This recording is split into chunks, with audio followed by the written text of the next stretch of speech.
ఎమ్మెల్యేల పార్టీ ఫిరాయింపుల కేసులో స్పీకర్కు సుప్రీం నోటీసులు అందించింది.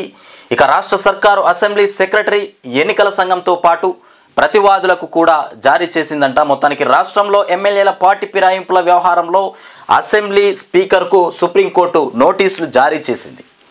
ఈ నోటీసులను రాష్ట్ర హైకోర్టు జ్యుడిషియల్ రిజిస్టర్ ద్వారా స్పీకర్కు అందజేయాలని కూడా ఆదేశించింది. ఇక అలాగే శాసనసభ సెక్రటరీ, రాష్ట్ర ప్రభుత్వం, కేంద్ర ఎన్నికల సంఘంతో పాటు ఇక పార్టీ మారిన 10 మంది ఎమ్మెల్యేలకు నోటీసులు ఇచ్చింది. మార్చి 22 లోపు ఈ నోటీసులపైన కౌంటర్ దాఖలు చేయాలని కూడా ఉత్తర్వుల్లో పేర్కొంది. తదుపరి విచారణను మార్చి 25కు వాయిదా వేసింది. పార్టీ మారిన 10 మంది ఎమ్మెల్యేలపైన త్వరగా చర్యలు తీసుకోవాలని కూడా కోరుతూ ఈ ఏడాది జనవరి 15న బీఆర్ఎస్ పార్టీ సుప్రీంకోర్టును ఆశ్రయించింది. ఎమ్మెల్యేలు కడియం శ్రీహరి, తెల్లం వెంకట్రావు, ఇక దానం నాగేందర్ పైన కూడా ఎమ్మెల్యేలు పాడి Kaushik Reddy, KP Vivekananda special leave petition కూడా ఎస్ఎల్పిని కూడా దాఖలు చేశారు. ఇక మిగిలిన 7 ఎమ్మెల్యేలు పోచారం శ్రీనివాస్ రెడ్డి, ఎం సంజయ్ కుమార్, ఇక కాళే యాదయ్య, బండ్ల కృష్ణమోహన్ రెడ్డి, ప్రకాష్ గౌడ్, ఇక గూడెం మైపాల్ రెడ్డి, ఇక అరికపూడి గాంధీ పైన కూడా కేటీఆర్ రెడ్ పిటిషన్ దాఖలు చేశారు. ఈ పిటిషన్లపై మంగళవారం జస్టిస్ బిఆర్ గవాయ్, మొత్తానికి జస్టిస్ అగస్టైన్, ఇక జార్జ్, మొత్తానికి మసీస్ల బెంచ్ విచారణ చేపట్టింది. ఇక పిటిషనర్ల తరపున సీనియర్ అడ్వకేటు అర్యమ సుందరం నాయుడు, ఇక మోహిత్ రావు, స్పీకర్ కార్యాలయం తరపున ఇక సీనియర్ అడ్వకేట్లు అభిషేక్ మను సింఘ్వి, ముకుల్, మొత్తానికి రోహిత్గి మొత్తానికి హాజరయ్యారు. ఇక తొలుత అర్యమ సుందరం ఇక వాదనలు వినిపిస్తూ ఏడాది పూర్తి కావస్తున్న ఇప్పటి వరకు కూడా పార్టీ ఫిరాయించిన ఎమ్మెల్యేల గురించి ఎందుకు ఫిరాయించారు, మరి ఏంది అనే దాని మీద ఇంతవరకు స్పందన, ఎలాంటి నోటీసులు ఇవ్వలేదని కూడా మొత్తానికి బెంచ్ దృష్టికి తెచ్చారు. తమ ఫిర్యాదుల తర్వాత స్పీకర్ కార్యాలయం నోటీసులు ఇచ్చినట్టు కూడా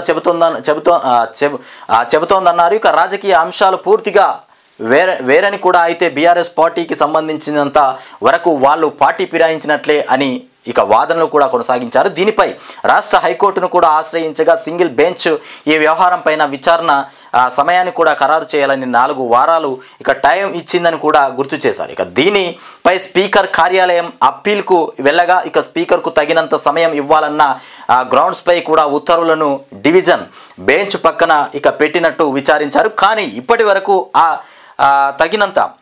వరకు తగినంత సమయం ఉంటే ఎంతో చెప్పలేదన్నారు. ఇక ఫిరాయింపులపైన కాంగ్రెస్ అధికారంలో ఉన్న చోట ఒకలా, ఇక లేని చోట మరోలా వ్యవహరిస్తున్నారని కూడా పేర్కొన్నటువంటి అంశం.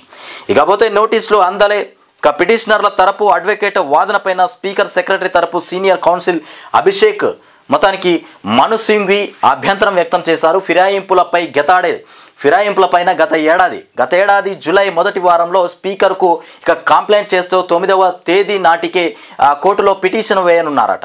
మొత్తానికి ఫిరాయింపులపైన ఫిర్యాదు అందగానే స్పీకర్ స్పందించారని కూడా నోటీసులు ఇచ్చారని బెంచ్ దృష్టికి తీసుకెళ్లారు. ఇక వారి నుంచి రిప్లై రాగానే నిర్ణయం తీసుకుంటారని కూడా చెప్పారు. ఇక అసలు స్పీకర్ నిర్దిష్ట సమయంలో నిర్ణయం తీసుకోవాలని లేదన్నారు. ఇక రాజ్యాంగబద్ధ ఉన్నత పదవుల్లో మొత్తానికి స్పీకర్ పదవి ఒకటి. ఆ పదవిలో ఉన్న స్పీకర్కు మొత్తానికి కోర్టు ఆదేశాలు జారీ చేయడానికి అవకాశం లేదని కూడా నొక్కి చెప్పారు. అలాగే గత విచారణ సందర్భంగా ఫిరాయింపులపైన నిర్ణయం తీసుకోవడానికి కూడా ఎంత సమయం కావాలని సుప్రీంకోర్టు ప్రశ్నించినప్పటికీ ఇందుకు సంబంధించి తమకు ఏ విధమైనటువంటి నోటీసులు అందలేదని కోర్టు దృష్టికి తీసుకెళ్లారు.